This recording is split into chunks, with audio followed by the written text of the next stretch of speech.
Okay, hello YouTube. I come to you in my pajamas, more or less, to give you an update.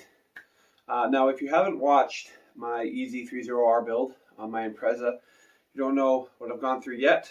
I recommend stopping and going back and see what happens. It's heartbreaking a little bit annoying, and generally speaking, pain in my ass. But I'm here to apologize for not doing a video sooner with the whole pandemic going on, and me trying to stay busy. I just haven't made time to make a video. So here I am. This is your intro. This video is more or less going to be a walkthrough of the car and everything that I have done to get it to where it is. It'll be updating you from where we left off. I don't know, a few months ago now, if not more. So yeah, the car, it's been sitting for a couple weeks because I've started another build on a different vehicle of mine. The Impreza is not done, so don't think I'm just going to forget about it. It's my autocross car and time attack car. It is far from done. There are things that need to be done. So if I ever get back to it, which if the Canadian border opens this year, I might be able to hit 1 or 2 autocrosses in the States. So I will want to do a couple mods to it before I get that done, or before I go and do any autocrosses. So the car's a little neglected. The garage has taken on a certain mess, but we'll go in and you'll see why. We'll go and take the car out and we'll do a walk around and I'll explain what I've done and how the car's doing. Give it to me like...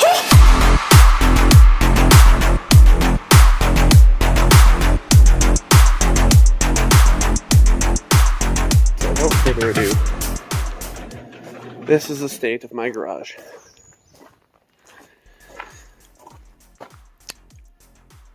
What a mess. So here's the car. It's got a bit of a flat tire, so I'll have to pump that up, and then we can pull this out and I can show you everything I've done. So let's just do some magic here. Oh, there we are. Okay, so where we left off last was this had broken. Now we have a new version of the engine in it, and by new version I mean the exact same thing, except this time it's all together. And it's already been driven and tested, so there's no anticipating whether it's going to work or not. Oh man, this is the problem with my house. But as you can see, it's all together. It sat a little bit, so we had some dirt in here. But all of my wiring is still here, because there is some things I need to do, but I will tie that up. It won't look as ugly. But here we are. What I had to do is, after the second engine, and yes, there was a second engine exploded, the cam gear decided to explode.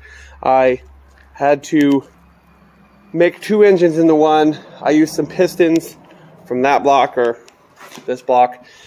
Some of the pistons went into this. Long story short, here it is. It's all together. And I've also added this to kind of keep myself from burning myself and keep this area shrouded a little bit, because I have fans working. And I also went through the trouble of adding in a wideband. Now it's not connected to my Haltech because I need a wideband controller for that, but at least I know what my AFRs are now, and I've begun to tune so that it is safe to drive. So without further ado, let's stop listening to me talk and let's get into it. This is my fuel, just because I wanted to have it manual. This is my starter switch.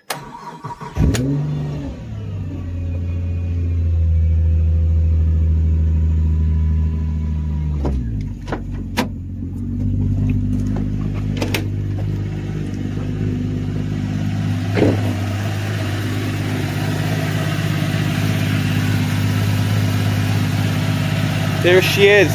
Healthy motor. I've already done a bunch of pulls on it. I have launch control, which I have already tried.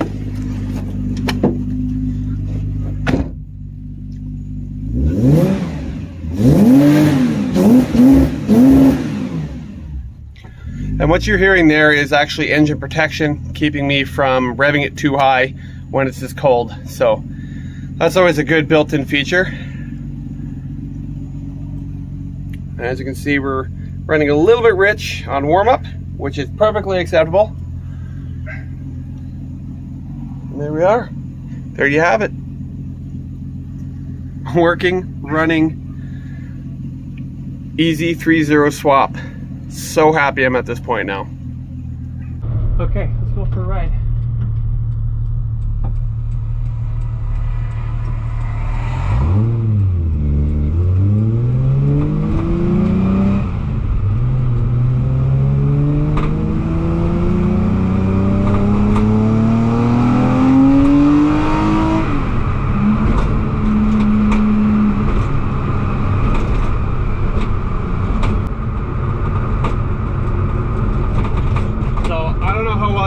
Hear me because this thing is hollowed out, but I've been driving this car for a couple months now, since, like I said, I've had it done. But man, oh man, is there a difference. This thing is a different animal now, even compared to the last H6 swap. The throttle response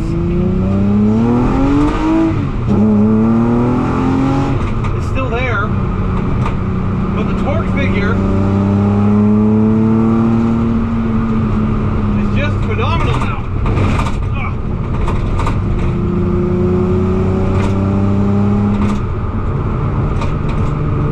And part of that throttle response is definitely due to the Haltech, because I know the Subaru Tribeca one, I would have had to tune to get that throttle response, because I have had to do that with other Subarus with flat wire.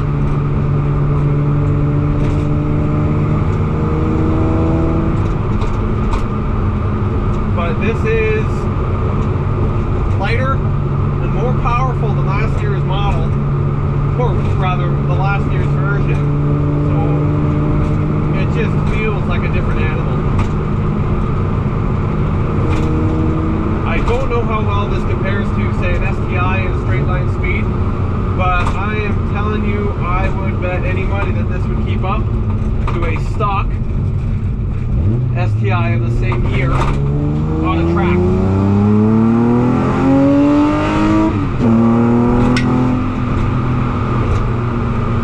Sounds like a rocket.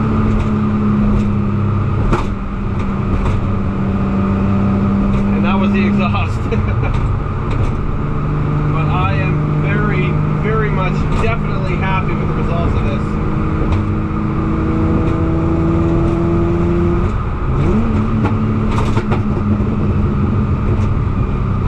We'll just slow her down as we come over here. I just realized I'm going a bit fast.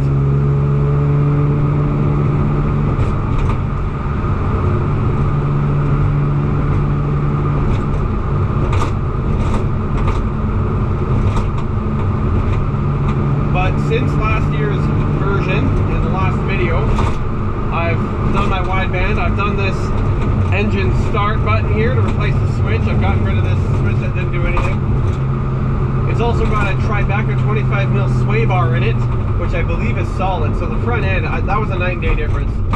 As soon as I put that in, that was a night and day difference. It makes the back feel soft now. And as for that, I mean, other than this engine moving and taking the abuse, it's just phenomenal.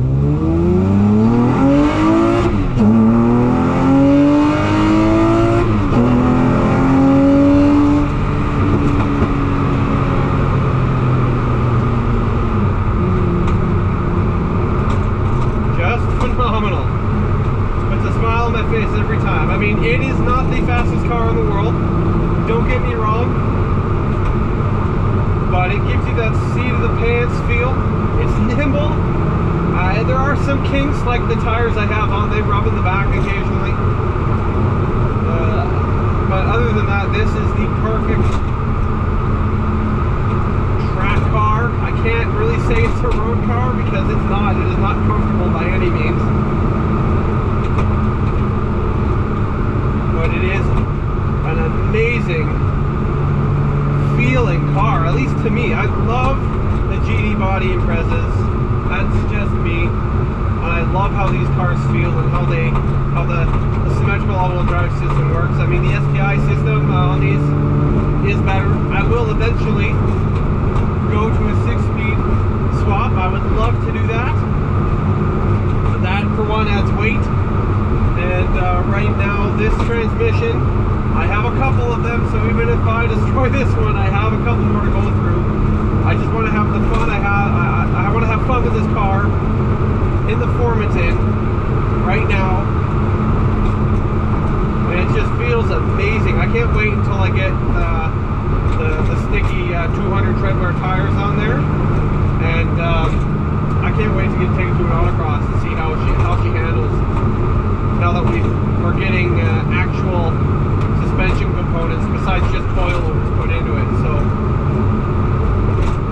I know I'm rambling on, but I am ecstatic with how this car feels now. I can't tell you how much I love the fact that this car is running and driving, and so far reliably. I know I've put maybe 1,000 kilometers on this since it's been done, which that's only 1,000 kilometers, but considering the first two engines in this car literally exploded in the first 40 kilometers, the first one not even that far, we're doing really good. And this thing is heat cycling, it's doing what it's told to do, and I've worked out almost all the kinks. I believe we're doing really well, I think, and I can't wait. Alright, now we're downtown. Let's see if we can hear anything.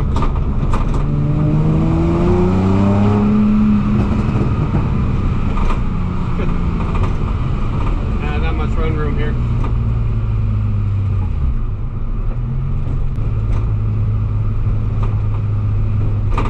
I'll lag back a bit, even though everyone's going real slow. Everyone's doing like 30 here. 20 even, actually.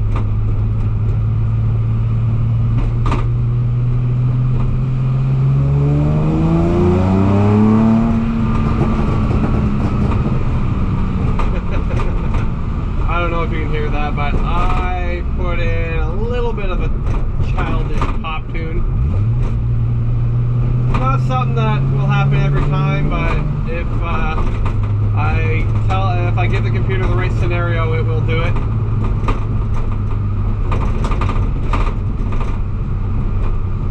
Don't do pop tunes, kids. They're childish. Oh man, but they're fun.